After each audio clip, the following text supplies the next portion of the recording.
Hey guys, and welcome back to the third video in the Compass Games Learn to Play series for The Last Gamble.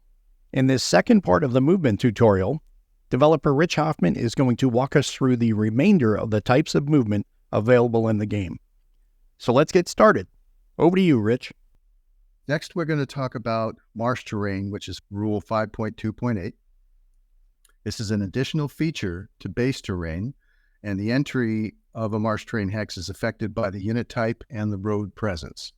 When we look at the terrain effects chart and we look down here at the marsh terrain entry, we find that normal movement and minimal movement can be used by Allied infantry, German Panzer Grenadiers only, and non-motorized infantry. And the difference between them is if a motorized infantry unit wants to cross a non-road marsh terrain hex, and that would be here, because there's no road or trail or highway that crosses it, it would have to spend its entire movement allowance of 6 movement points to do so. If an infantry unit wanted to move into a non-road marsh terrain hex, it could do so by adding 1 movement point to the base terrain. If we are in firm ground conditions into a forest, which is the base terrain, we would spend 3 movement points to move into the base terrain and add 1 for the marsh terrain, which would be a 4.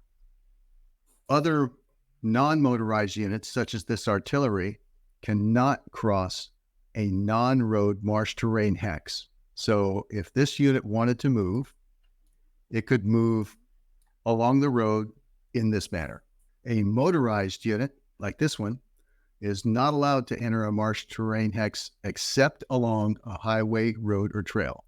So if the Panzer Recon unit here wanted to move to Lorset, he would have to move here and here. He could not move to St. Hubert because that would be entering a marsh terrain hex from a non-road marsh terrain hex site. And that's pretty much the way it works for marsh terrain. It is extremely defensible by infantry units because it's so restricted to enter by armored units. The other rules which affect it are that even infantry units are not allowed to use march movement in a marsh terrain because it's just too wet and muddy and unpredictable. And only 1 motorized unit is allowed to be in a marsh terrain at any one time. And that's it for marsh terrain. We'll go on next. The next terrain feature to talk about is Westwall terrain, which is the heavily engineered defenses along the German border. I'm not going to show the entire length of them because they go from north to south along the map in 2 different bands, but I'll show the movement effects of Westwall terrain for Allied and German units because they differ quite substantially. First of all, Allied units of the 3 that we have depicted here may only use normal movement or minimal movement to enter Westwall terrain. So for this unit, if he advances in normal movement, there, he can't cross the river in normal movement. He can only do so in minimal movement to enter the Westwall terrain. This unit has the same issue, but this unit starts next to the river and can cross the river using minimal movement and enter Westwall terrain using minimal movement. So that is a legal move for him. For the Germans, they have a much easier time entering Westwall terrain because they know where the minefields are and they know where the entrances are that they've made for their breaches, etc. So they can use normal movement, road movement, strategic movement, and a forced march or minimal movement. So they're generally unrestricted in entering Westwall terrain. I'll just demonstrate a couple of them here. First of all, for the recon unit here, he wants to move into the Westwall terrain and he can do so using road movement because this is a severe terrain hex site here and here. He's not allowed to cross this one, but he can cross this one in road movement so he can move into Westwall terrain at 1 movement point. The mechanized or Panzer Grenadier unit can enter Westwall terrain using either road movement along this road or normal movement into the forest hex with no additional movement points. Because when we look at Westwall terrain here on the terrain effects chart, we see that motorized infantry has to use the movement points that it would cost to enter the base terrain, and non-motorized unit also do the same thing. So for this unit, with firm ground conditions, to enter the forest hex, it would spend 4 movement points to enter the Westwall terrain, and you would use 1 movement point to move along the trail for a total of 5 if you wanted to do that.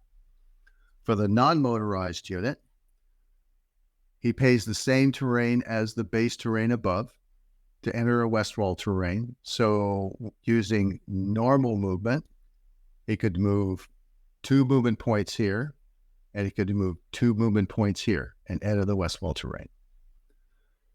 So the key to Westwall terrain is to remember that Allied units have to spend a great deal of effort to get into Westwall terrain, while German units can enter it relatively unaffected.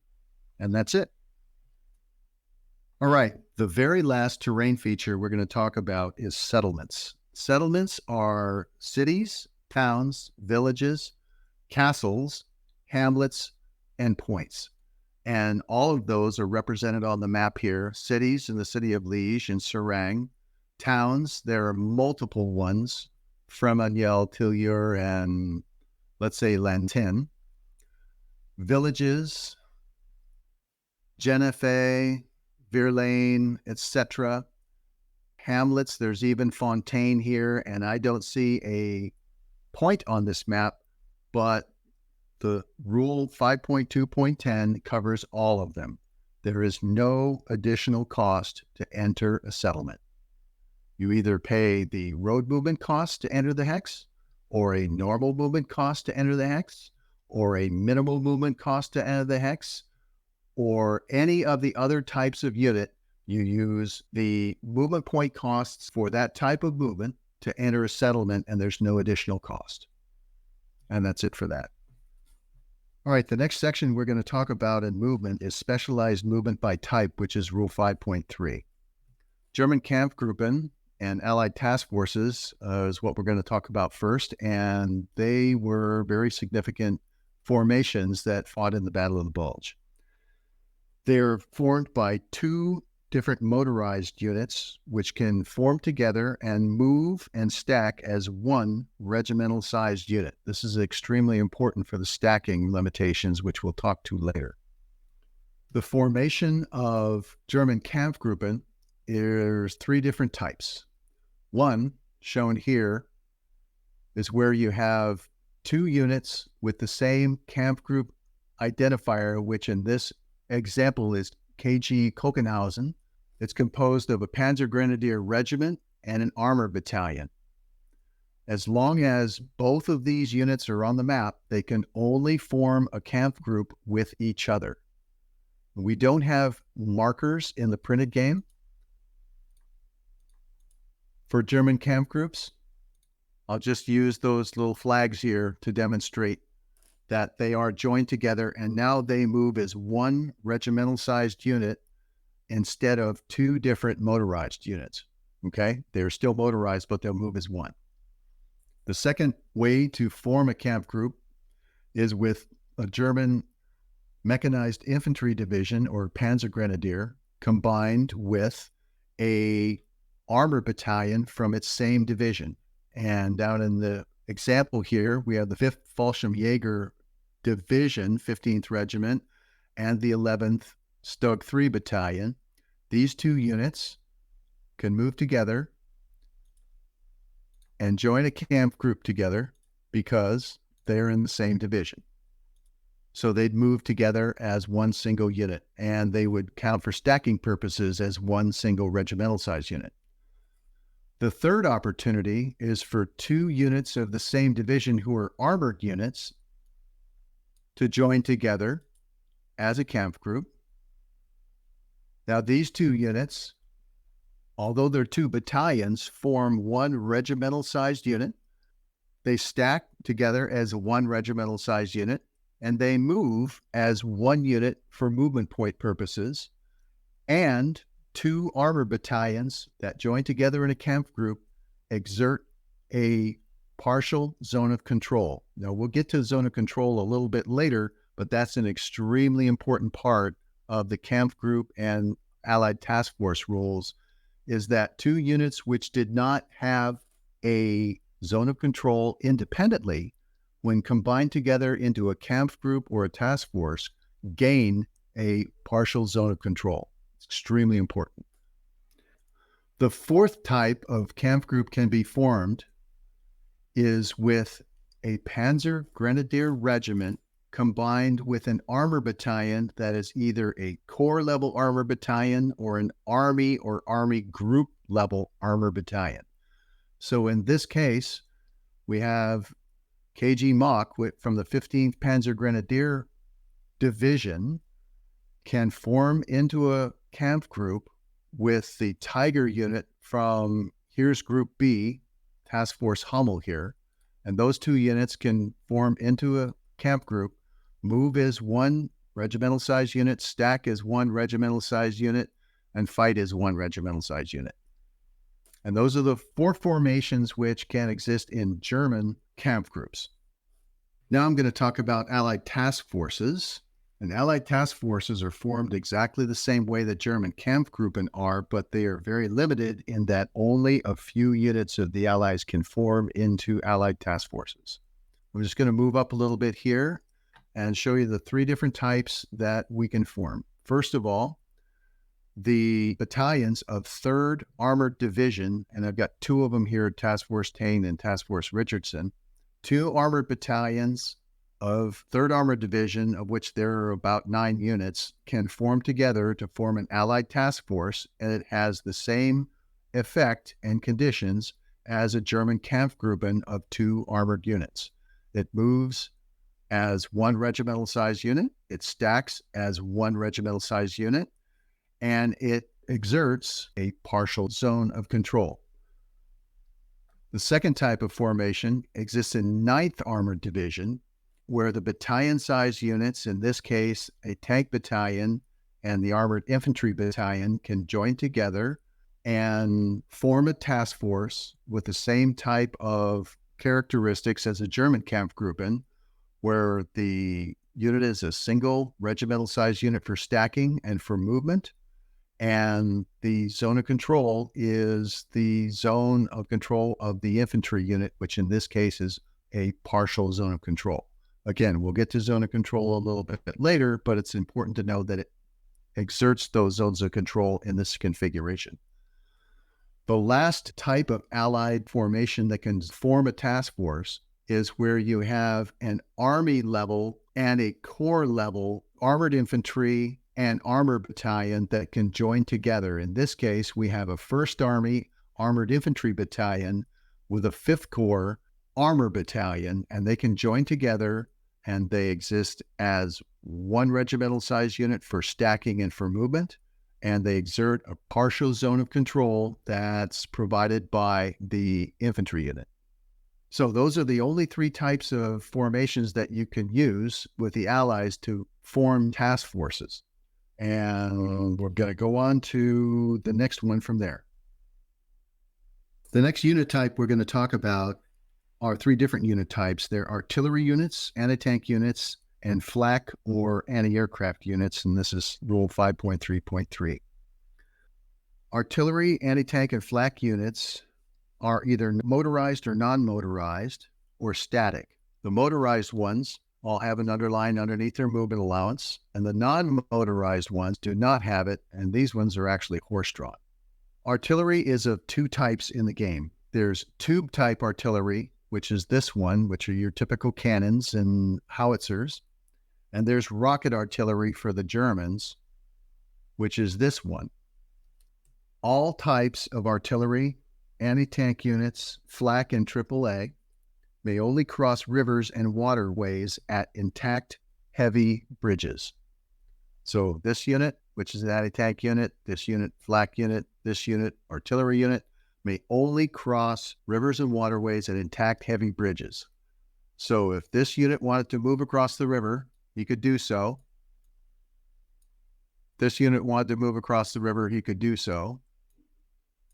If this unit wanted to move across the river, he could move across this light bridge because he is a rocket artillery unit. But if this unit was a tube artillery unit, wanted to move, he has a slightly more complex method of movement.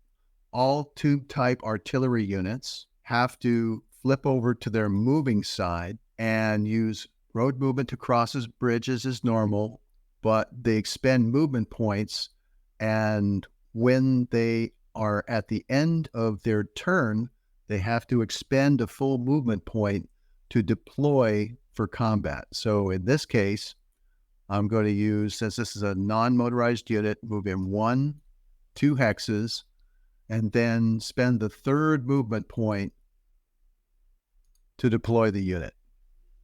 Deployment is an extremely important concept in TLG because tube-type artillery units took time to dump ammo, get set up, register fires, do all those kinds of things, whereas flak units, rocket artillery units, and anti-tank units were trained to deploy in moments right off the road. Tube-type artillery units took a little bit longer, so they have this two-type movement here.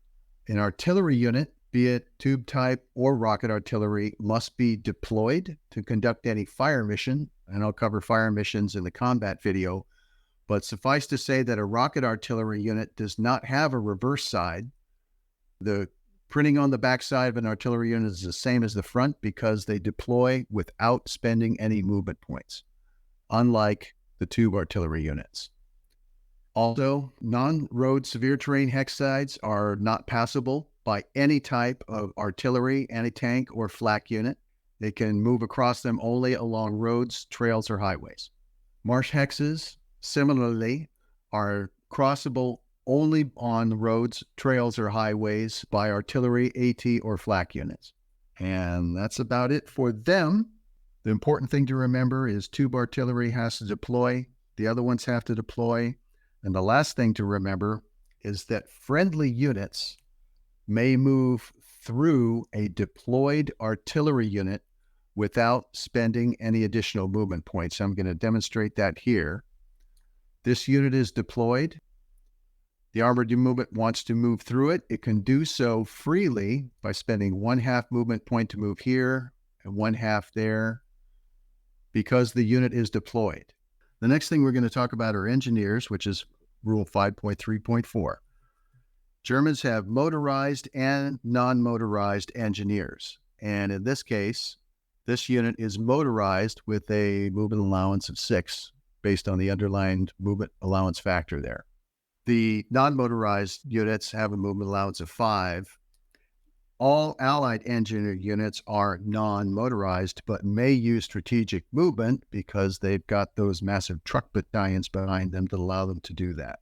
Friendly units may move through friendly engineer units using normal movement, road movement, and strategic movement at no additional cost. The reason for this is that engineers typically operated in a very distributed fashion where the entire unit was not located in one hex. It was typically located in several hexes around it.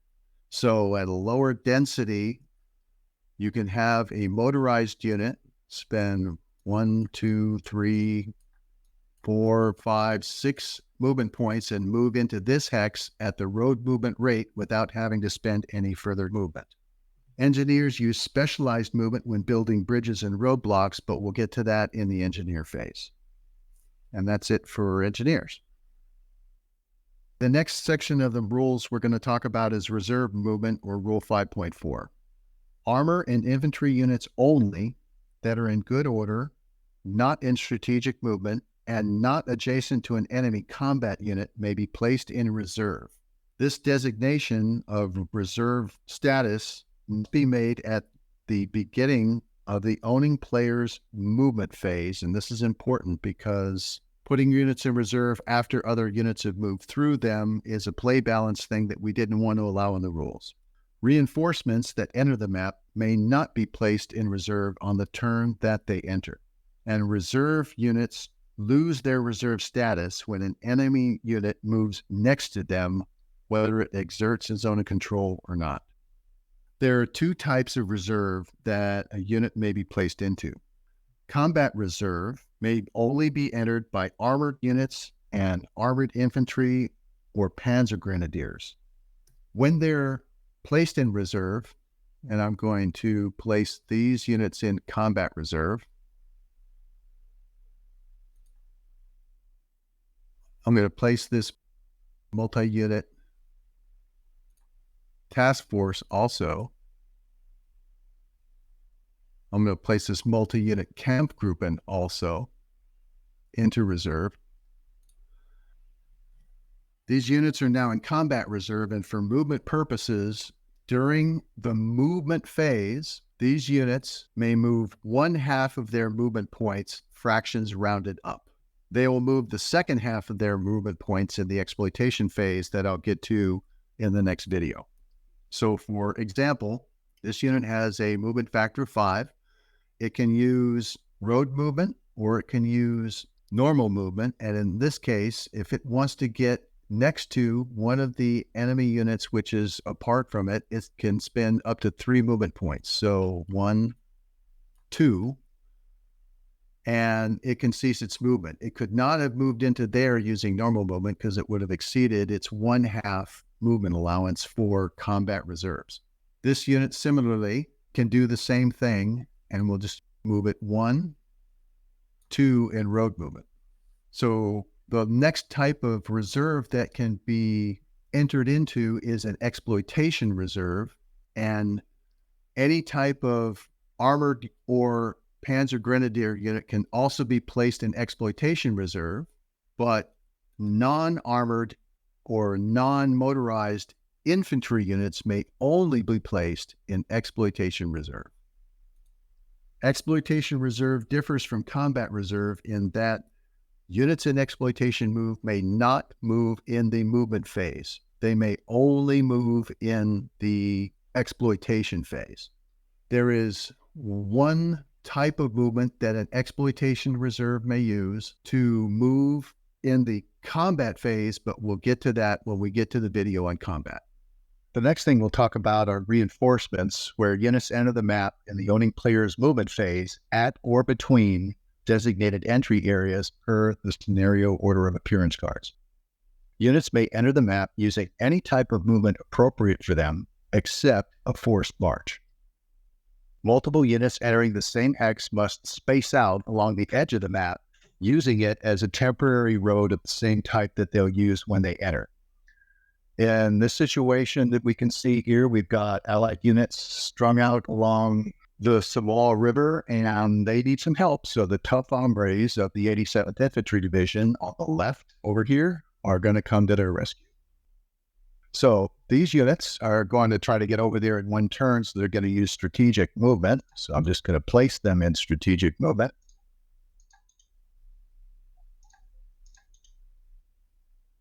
And because they're in strategic movement, they can't be adjacent to each other, as we learned before. So they have to spread out along the edge of the map to enter, if they're all going to enter a G, which they're going to do. So going back to the modification table, we want to see how far they can move, and Allied infantry entering the map as a strategic movement at 12 movement points. So we're just going to see how far they can go. We'll use the first unit to demonstrate it.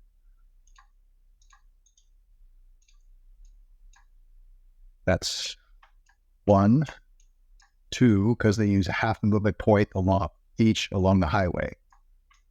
3, 4, 5, 6, 7, 8, double back, 9,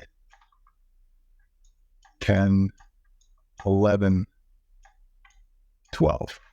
The next unit, and this is where the spreading out comes into play, uses the edge of the map as a highway because he's going to be entering a highway and he does the same thing. 1/2 1, 1/2 2, 3, 4, 5, 6, 7, 8, 9, go back, 10, 11, 12. And the last unit would do the same thing.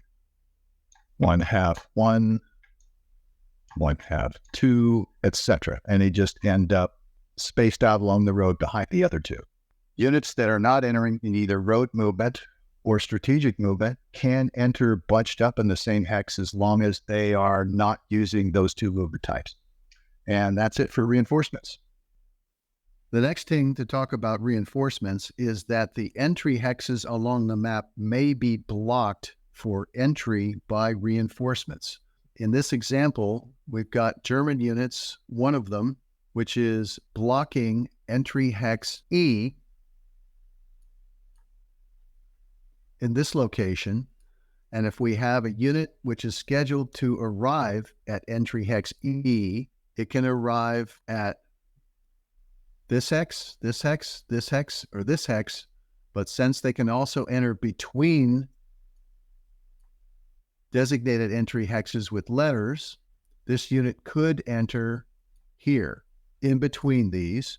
And that's per the rules for hex entry, because only physical occupation blocks an entry hex, not zones of control or anything else. I would say, however, that this would be a pretty bold move to interpose himself between these two units. But if you think about the tactical situation, it actually works out pretty well because it blocks this unit from advancing along the road and it places a zone of control in this hex and this hex. Now, the last thing to talk about reinforcements is units exiting the map. The German player only may exit Allied entry areas that are along the southeast corner of the map at A through C, or the western and northwestern parts of the map at areas F through N. To exit the map, a German unit must be in general supply and may leave the map using any type of movement or advance after combat. And we'll get to the second part of that in the combat video. Will be removed from play, but they're not eliminated, and they do not count for combat replacement points. They do count towards victory conditions, and they will hold off Allied reinforcements. By holding off, we mean that a unit that exits the map will take the attack strength value of the units that exit, and depending on which section of the map they exit, they will hold off that same number of attack points in Allied units from entering the map on the next turn. In this particular case, if these two German units were to exit the map, they have 8 attack strength points. The Allied player in his next turn would have to hold off 8 attack strength points and take them out of the game in order to deal with these other units off the map. Very quickly, the Germans, if they start exiting units, especially in the northwest corner, where that number rises to 2 times instead of 1 time, attack strength points are held off, the Allied players' reinforcements can dwindle very, very quickly to deal with penetrations outside the map entry areas. Exit areas I through N hold off double the attack strength points, and exit areas A through C and F through H hold off equal number of attack strength points. The last reinforcement option we're going to talk about is the German airdrop. There is only one unit in the game that is allowed to airdrop onto the map, and that's German Kampfgruppen, which is a German Fallschirmjäger parachute battalion, and he is located on the German order of battle and can drop in accordance with the German notes Rule G4, and that's this one here. So the German player may place von der Heid in any clear, rough, or woods hex that is not adjacent to an Allied unit and anywhere on the map. In historical terms, they landed at Montreuil, which is right here in hex 4208, and when they land, they have to go through a procedure to see if they're going to land in good order or whether they're going to be dispersed. The German player makes a 1-die roll to determine when it arrives. It's either going to arrive in the morning of 16 a.m. or at the nighttime on 16 p.m. And when it does arrive, the German player who has previously written down the target hex is going to reveal it to the Allied player and roll a die to see if he lands at full strength. On a 1 or 2, he lands at full strength. We're going to assume that he does. If he does land at full strength, he's just left there and he may not move. He's actually disorganized for the first turn that he's on the map. The reason for this is because historically they dropped at night. They were scattered when they dropped, and it took time to assemble the battalion. So this unit may not move on the first turn in accordance with this particular rule. And this is just one of the really good examples where Danny's research has paid off in a portion of this game which is not normally expressed in other types of Bulge games. This is exactly the way it happened on the 16th of December. The other type of status that it may have when it lands is that it may be scattered, and when it is, it's reduced in strength, and a die roll will determine where it scatters. If it scatters next to or within an Allied unit's hex, and that'll be 1 hex from its target hex will scatter, it is eliminated. Also, if it lands in a forest hex, it's eliminated. So in this particular instance, it'll have a 5 in 6 chance of not being eliminated, and in this particular instance, it might scatter to here. That would actually be a good hex to land in, and it also is disorganized when it lands, even if it lands at reduced strength. So that's the German airdrop. Okay, the next section we'll talk about on movement is restricted units, and it's very simple. Units with an asterisk on their unit counter have restrictions that affect their entry in the map or their operations on the map that are controlled by the notes in the German and Allied orders of battle. So for example, these units, their restriction was entering out of supply. These units, their restriction was their setup and they're subject to various things, but those will be covered in the notes pages for each scenario. And that's it for restricted units. Next, we're going to talk about zones of control, or rule section 5.7. Unlike other Bulge games, the scale of TLG is set at the regimental battalion level, and that's best represented in the ZOC rules. A ZOC represents the combat influence and or the partial occupation of the hexes adjacent to a combat unit. From our design perspective, this was based on the size of a unit's infantry component, where more infantry exerts a stronger ZOC.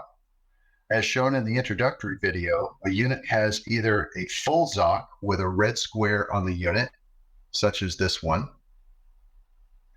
a partial ZOC, which is this white square under the defense factor, which is like this one, or no ZOC at all beneath this defense strength number, such as this one. Allied recce or cavalry battalions have a white square outline around their defense strength number, indicating that they exert a partial ZOC only when they occupy an improved position. A unit ZOC may change when it takes a step loss. Battalion-size units with partial ZOCs lose them when they lose a step, but reduced strength infantry battalions still exert a partial ZOC when they occupy an improved position or are stacked together.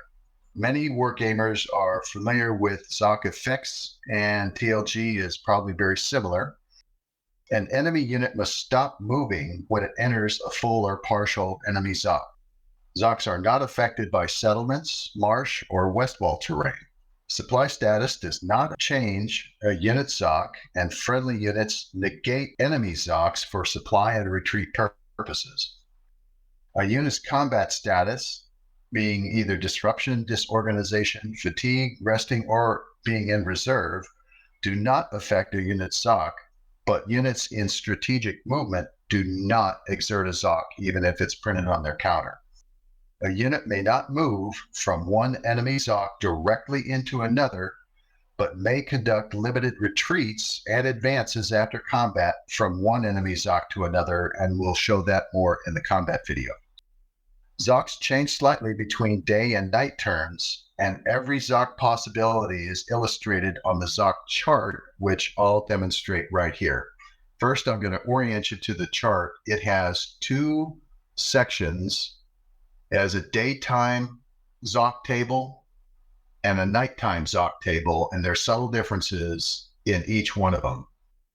There are over 2,100 hexes on the map in TLG, and each of them has 6 hex sides, and across each hex side can have a range of different ZOC results. So I'm just going to demonstrate, using the units that are shown on the map right here, how quickly ZOCs can be determined, and use the table to demonstrate some of the examples. First of all, we're going to take a look at the terrain, which doesn't allow ZOCs at all, and that's a lake or a reservoir. Here's a lake or a reservoir down here, and here's a unit with a ZOC with a full zone of control next to it. This unit exerts a ZOC, or the hexes, which are southwest, northwest, north, northeast, and southeast of it, but not across the lake. So that will take care of that entire column on the ZOC table. Next, we'll take a look at units that don't have a ZOC at all, which are headquarters units, flak units, artillery units. Never exert a ZOC at all, so we can just put them aside and not worry about what they do. Then there are units that exert a strong or a full zone of control, and those are the red underlined defense numbers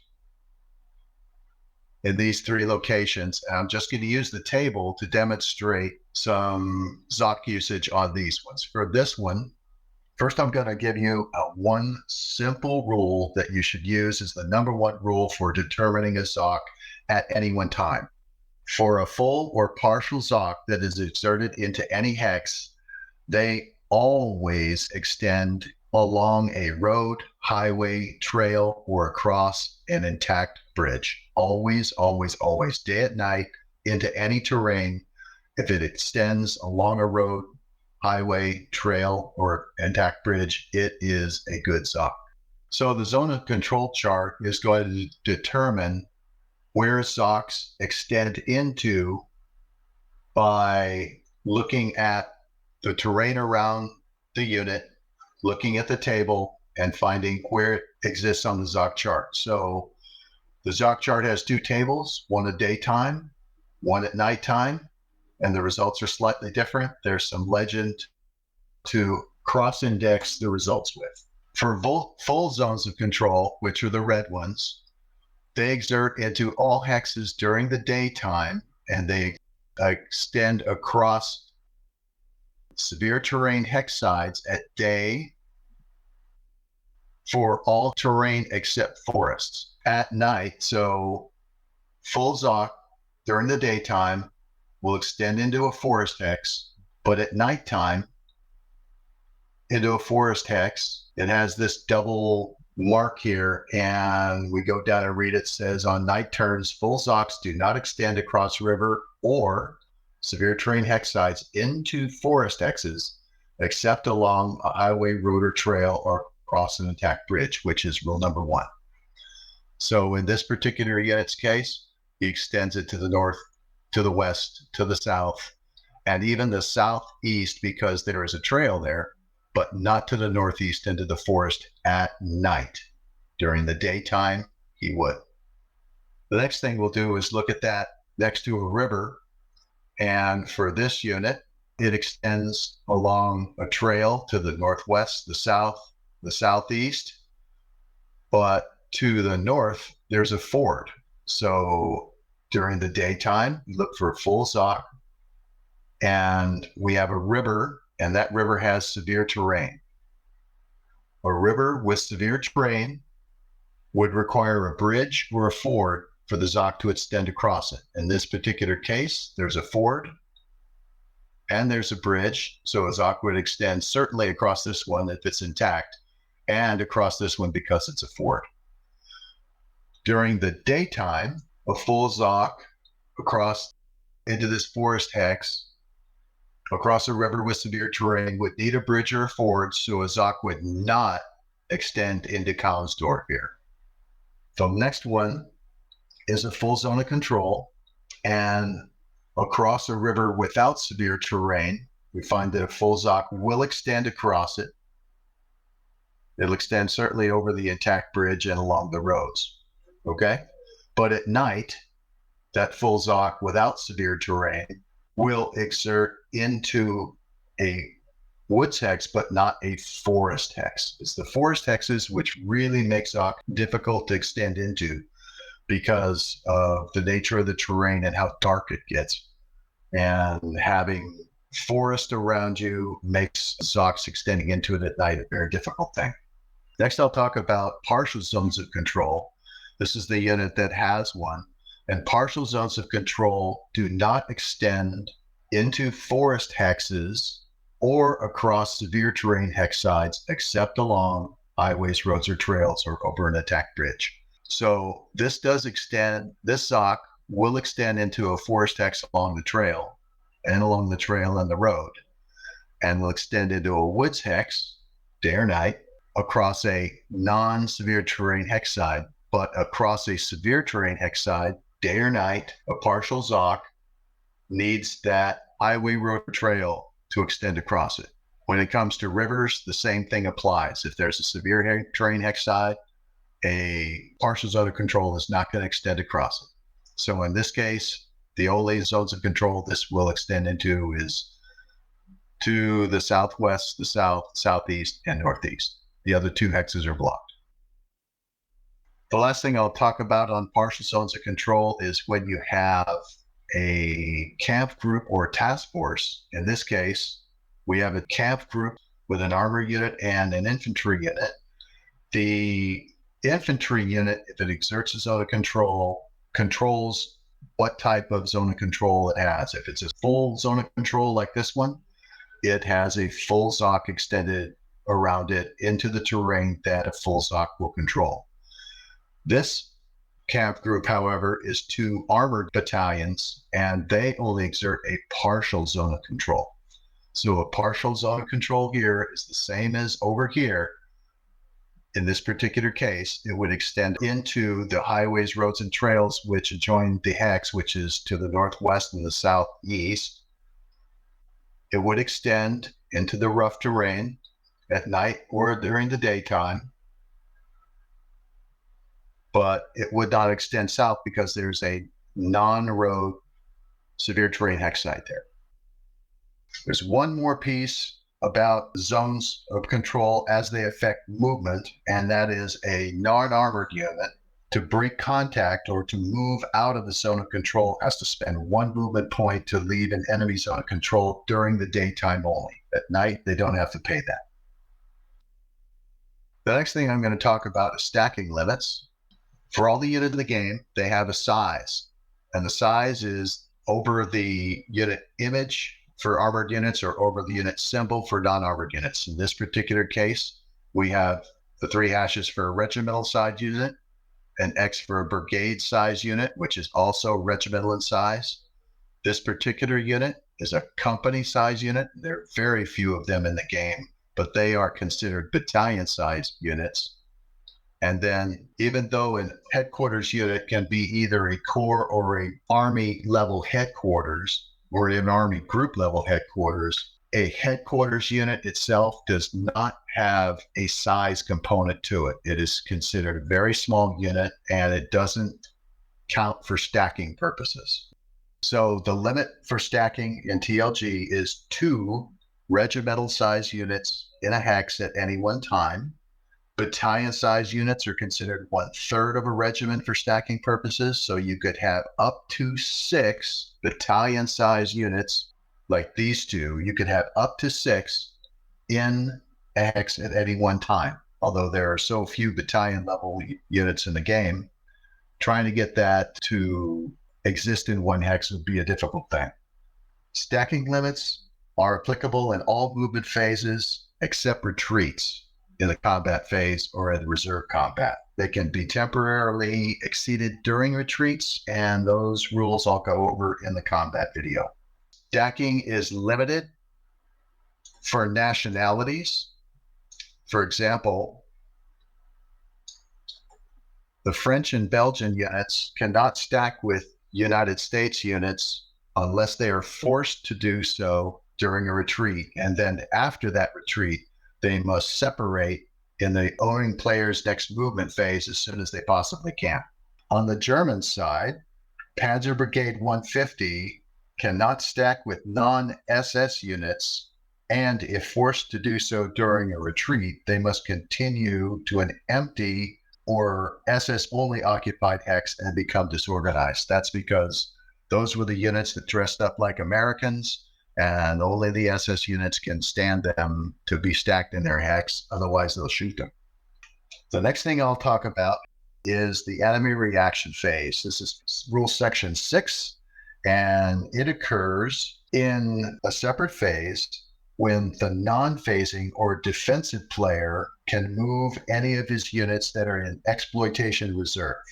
When that unit moves, at the end of its movement, it'll be removed from reserve status and it may not attack. So similar to the reserve movement in the movement phase, for motorized units in the enemy reaction phase, they may move up to their full movement allowance using normal movement, road movement, or minimal movement.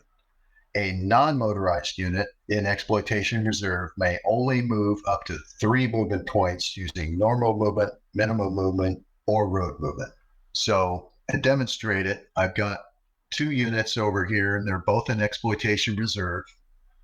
I'm going to conduct a quick movement phase for the Germans to show that these units can move after the movement phase, and I'm going to quickly have this unit move there. I'm going to have this unit move there, and we're going to try to really stack it up. So go 1, 2, 3, 4, 5. So for this purpose here, we can look back at the stacking rules and say, we now have a fully stacked hex because a German Kampfgruppe or Allied task force, when you have 2 units combined together in a Kampfgruppe, they exist as 1 unit for stacking purposes, 1 unit for movement purposes, and therefore I now have 2 regimental sized units in the hex, 1 for the non-motorized infantry and 1 for the Kampfgruppe. Now that the movement phase is done, we have the enemy reaction phase, and these 2 units are both in exploitation reserve, and they can move to assist this other unit if they want to. Okay, so first of all, they're going to come out of reserve when they move, and this unit can move 1, 2, 3, and you'd have to spend 2 movement points to come in here, 4, 5. And this unit can only move 3 movement points. So it's 1, 2, 3. So he couldn't move into that hex because he doesn't have enough movement points to do it.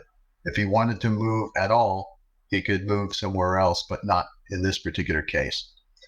So now, in the upcoming combat phase, we've got 2 units with a defense strength of 4, and they're going to be attacked likely by 2 regimental size units with a strength of 3 and 5 is 8 and 4 is 12. So that's how the enemy reaction phase works. And that's it for our video on TLG movement. I hope you've enjoyed it, but please remember that these videos are the Cliff Notes versions of the game rules that contain a lot of additional and newest material that we don't have time for here. If you rely strictly on these videos, your opponent will likely outplay you, so study the rules carefully. In the next video, I'll cover the combat phase, the exploitation phase, and the engineer phase, as well as the German surprise rules. See you on the other side.